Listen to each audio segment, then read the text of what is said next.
Ganda nagsalita na payag kayang bumalik si Billy Crawford.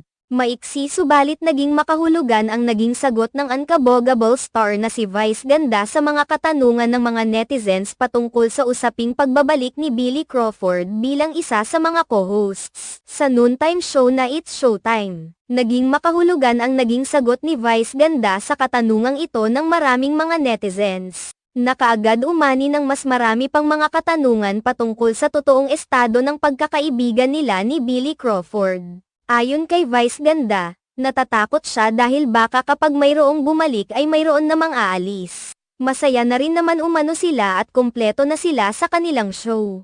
Bagamat hindi ipinunto ni Vice Ganda ang kanyang naging pahayag, mahihinuhang ayaw na ni Vice Ganda na muling makabalik sa It's Showtime si Billy Crawford kahit pa nagkaayos na silang dalawa. Matatandaang hindi naman lingid sa kaalaman ng maraming mga netizens